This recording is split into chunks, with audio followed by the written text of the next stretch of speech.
Steve, I think my first question would be like what we normally see with Web3 projects just starting out is that they're sort of identifying a certain problem.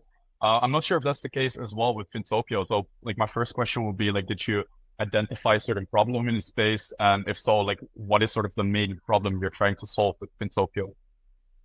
Yeah, ultimately, the main problem we're trying to solve at Fintopio, I think, is access for people, democratization. I've been in this space since 2017, not before then. And what I really see is the level of complexity in the Web3 space for non-crypto people. And I think what I really want to try and do is really bring a simplicity of user experience to non-crypto folks. So it's about that mass adoption and demystifying and democratizing crypto. That's really what we're setting out to do through the payment space. Okay, so the main mission is to make like Web3 more accessible and use of wallets more accessible. Is that the best way to put your mission? Yeah, it's exactly that, right? Because we know that people using wallets today they are accessible, but they're still complicated, but the adoption rate is still relatively low. But I think if we want to get mass market retail users into this space, we have to really adopt the sort of same simplicity standards that Web2 payments have, and that's what we've really been designing Fintopio to do, to sort of be this sort of easy access, straightforward, send money via chat messaging that really reduces the barriers to entry for those folks that perhaps aren't as technically savvy as those in the sector right now. Yeah, I fully understand that. But of course, you have a lot of competitors. For example, there's a Telegram wallet now as well. And of course, I guess they have the same mission. So how are you actually looking to sort of like distinguish yourself from all the competitors out there? Yeah, definitely. And I think it's a good point to make about there's 2 or 3 areas where I think we have an edge on competitors. I mean, first of all, I'll come back to Telegram's existing wallet in a minute, but ultimately, we've decided primarily to build on Telegram because we believe it's a platform that is both still growing extremely quickly, is still technology advanced for other chat platforms. And so we think it's also the place to start with. Then, yes, there are competitors out there. There are actually only 2 verified wallets on Telegram, Fintopio and Wallet. So although there are many other wallets on Telegram, there are only 2 that are verified, and that's us 2. So our competitive set is actually quite more limited than you may think. And then thirdly, we have to basically just have better technology, better approach, better user experience than our competitors. One of the things I've lived in my career on is that you don't have to be first to market, you just have to be better. And so we really see that that we can outcompete anyone in this space through our technology and team. So that's really going to be our goal. And I said, but really being trusted and verified already on Telegram is a big part of us, and I think that's going to be really helpful to us going forward. Okay. Yeah, you tapped into the technology, this sort of differentiating factor, of course. Maybe if you can get a little bit more technical, like how do you actually like what is the main point of the technology that makes it better than the existing technology out there? Yeah, so what we are today, we're essentially a DeFi wallet, which is relatively industry standard.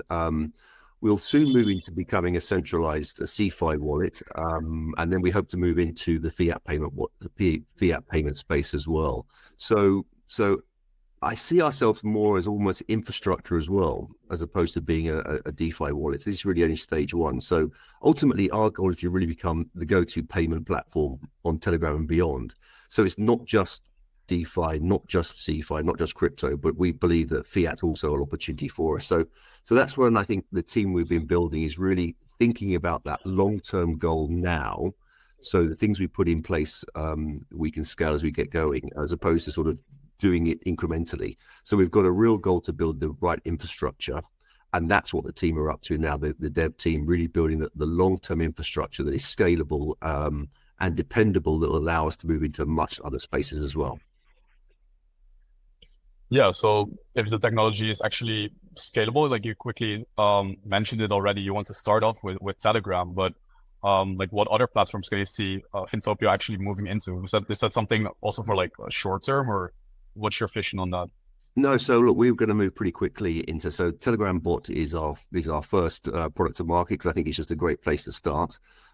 We have the web app already available, and we're very close now to the Android and iOS app as well. So we'll at least be in those three platforms for sure. And again, so a lot of people start out as just Telegram bots. We've got a fully fledged iOS and Android app that's really in development already and very close to development. So again, we're really focused on making sure that the dev team have been building out the stuff that's difficult now. So that's very encouraging for us. So we'll be bot, mini app, web app, and then into native iOS app as well. Okay, that's great. Yeah, you also, like, besides technology, you said user friendliness is a big point, of course. Could you maybe explain a little bit how it actually works? Like, do people just send a message on Telegram? Like, could you elaborate on the whole process? Yeah, definitely. So, I mean, what we know is, of course, people are very used to their mobile phones as sending chat messages, whether it's, WhatsApp or Telegram or anyone else. And what we've managed to do, like other wallets have done as well, is really build the concept on sending payments as easy as sending a chat message. And I always think about, people like, my dear old mother, right? She'll chat message me all the time. But if I can ask her to sort of send me $10 or, whatever it is that she owes me for something via chat message, that's the sweet spot to us. So behind that simplicity is a lot of technology, but that's really the core to it. How can you send money to a username very easily as you would a chat message? And of course, once you think about people's usernames, it allows you to start to send tokens or payments to any username across any platform. And so that's exactly what I said earlier, is about that user experience. People know how to send chat messages. They know how to send photographs. They know how to send videos and GIFs, etc. Sending them payments like that is a really small step in terms of people's ability to do that. We just have to make sure that the technology is simple and straightforward. And I think that's really where we're diving into. And I think we're getting pretty close to that. Okay, that's great. And currently, to be clear, you guys are in the beta testing phase, right? Yeah, we're in the beta. Well, we launched the product on 7th of April. The product itself, we said beta because ultimately we want to give us some room in case we want to, take a step back or pivot in a direction. But really, the DeFi product we've got out there is really the fully fledged product. And we want to move forward in that. So I guess what also we don't want to do is we don't really want to, pump the community like many other projects do as well. It's about growing for the long term. I like to use the phrase very often, we're here to build bonfires, not light fireworks. And so there are many ways to drive a community to 100,000 people very quickly. That's not really our goal. I think we want to be steady and safe and secure going forward. And so really for me, if I look at the metrics on our subscriber base and wallets created, it's really encouraging. But we're not in a race to do this. I think that's another important point I want to take is we're a long-term project. We're well-funded, got a good team. And so I'm looking at horizons now, which are, 2 to 3 to 5 years out as my role as CEO and founder. That's my time horizon, as opposed to, is this a 10-month bull run or not? Yeah, you were talking about like the 5-year horizon. And you also mentioned that you have the funding, you already have the good team in place. Like, what do you envision in 5 years' time? Like, where do you want to be with Fintopio?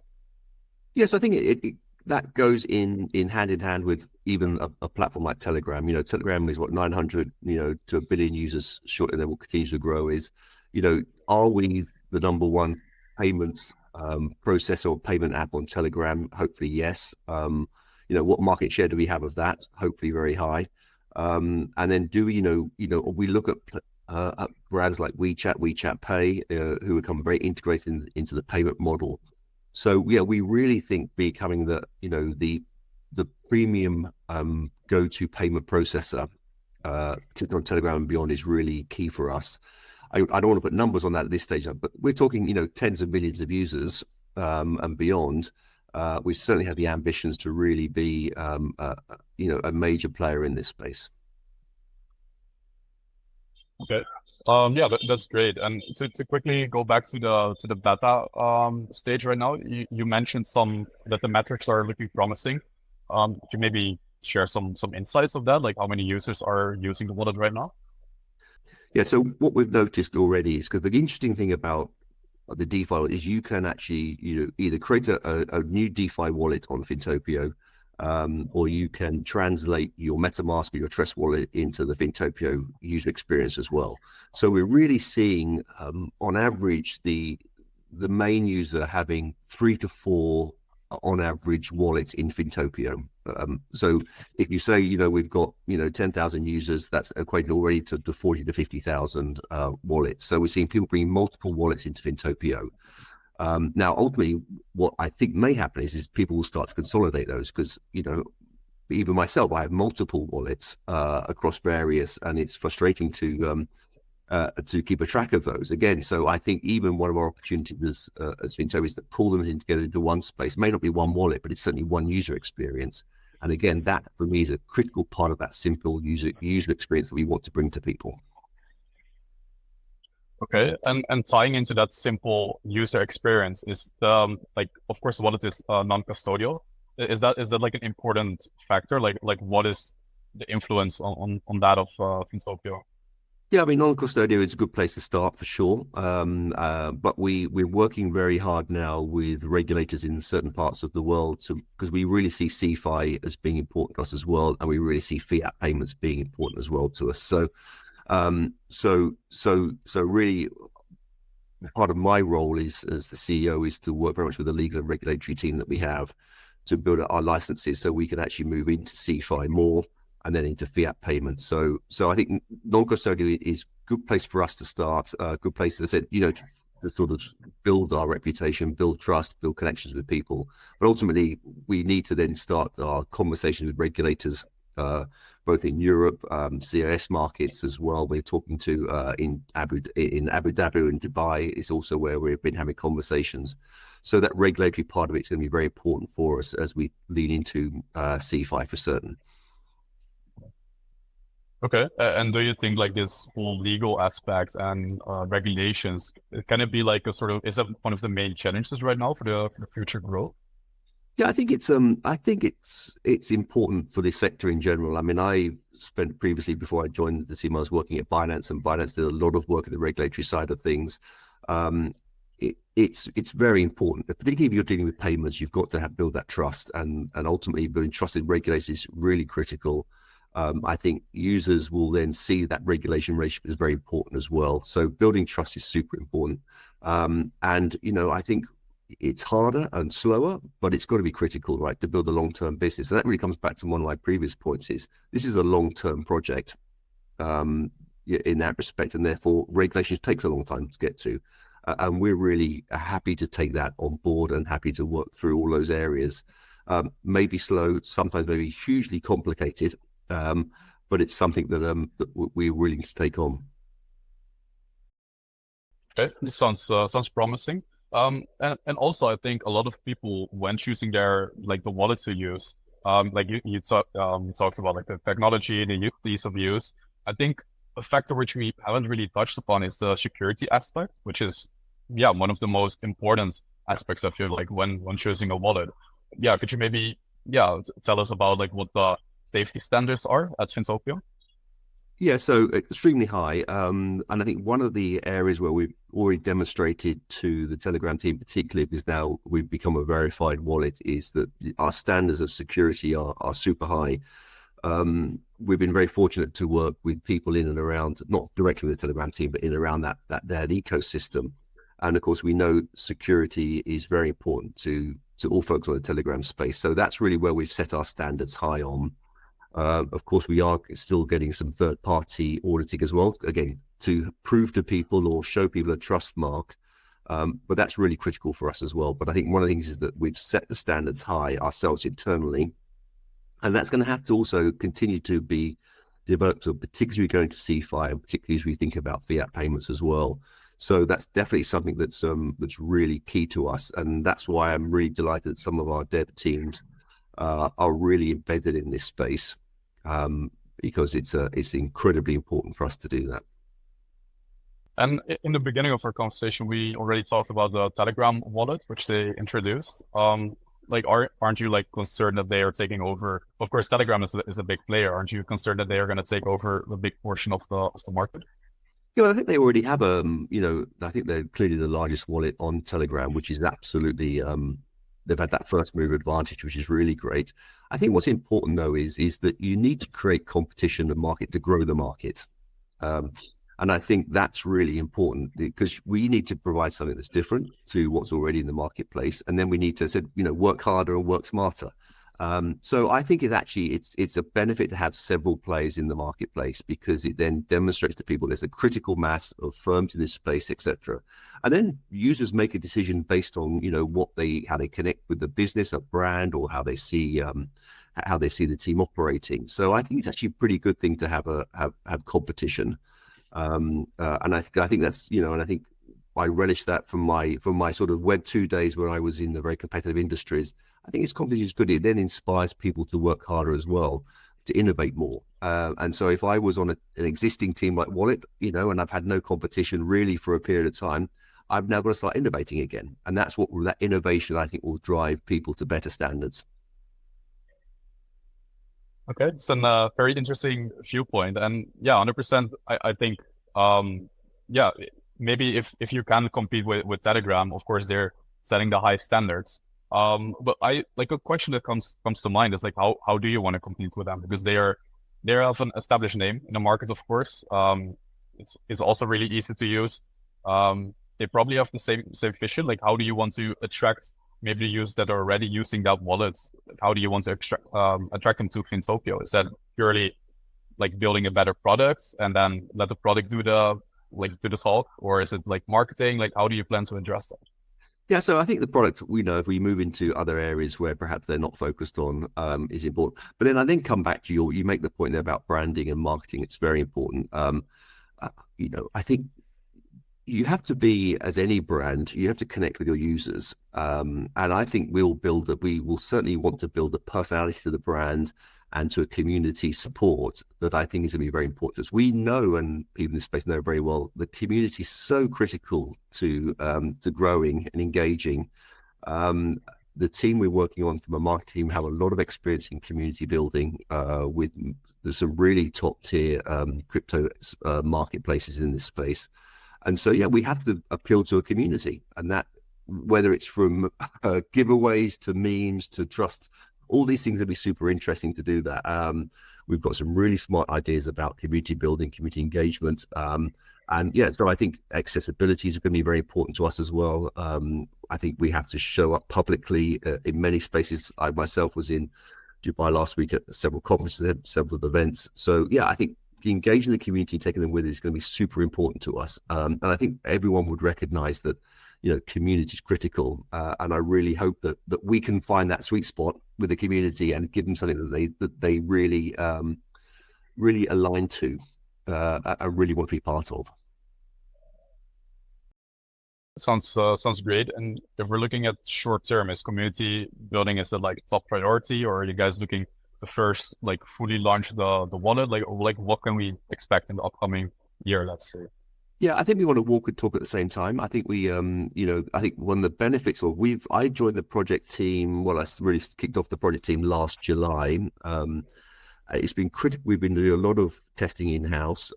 It was critical for us to get launched so we can then really start to engage the community, which we've done. But there again, I think while we have a roadmap in place for the product and we have some roadmap in place for marketing, I'm not going to be too wedded to that because this is a very fast-moving, dynamic industry. I'm very happy that we pivot as we go.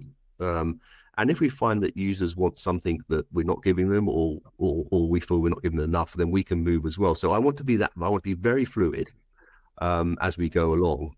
We've got a good tech roadmap, as I said, but also, let's listen to what our users want and let's pivot if we need to. So I think walk and talk at the same time. But I think it's absolutely critical is that we don't overpromise at this point in time. We've all seen projects that are really coming out, those fireworks, as I mentioned earlier. Let's build a strong base, first and foremost. Let's be considerate and let's settle in for the long run. That's definitely really the goal for us. Yeah, 100%. And yeah, like you said, you said pivot as we go. Like, could you maybe envision a future where like you move beyond just payments as well with Fintopio? Is that a potential possibility? Yeah, I think so, because not only I think is Fintopio a wallet in its own right and a consumer brand in its own right, I can very much see us becoming, a B2B infrastructure play for other projects as well. One of us, as I said, our secret sauce is the quality of our developers, and I think we can build financial infrastructure as well as building a consumer brand. And I think doing both of those things, I think it's a really interesting area for us to lean into. Okay, and it seems, that seems like a cool idea, 100% to become sort of the main infrastructure. That's a pretty big goal. And like in order to reach that, like what are sort of the main challenges you see ahead? Of course, you talked about the regulations. Like what do you see as other challenges? Maybe like competitors like Telegram, or what do you envision as the main challenges right now? Yeah, I think at the moment, if you look at the main sort of Web2 players, Visa, MasterCard, PayPal, etc., they've all really leaned into the crypto space for sure, absolutely. Particularly Visa and MasterCard, they've done an excellent job in this space. But it's still ultimately a fraction of their business compared to their main payments. So if you look at us the other way around, is we're going to be in a 90% Web3 payment model. And so we can really, I think, build our expertise in this area. Now, I'm not saying the likes of Visa and MasterCard are not going to continue to build their crypto rails, but it's not their core business. But where for us, it is our core business. And I think that if that gives us enough space, I think, where we can really demonstrate our expertise and work in this area, whereas the other major fiat payment rails are not going to do that. So I think that gives us a really interesting space where we can also, develop at a time when others may not be so focused on that.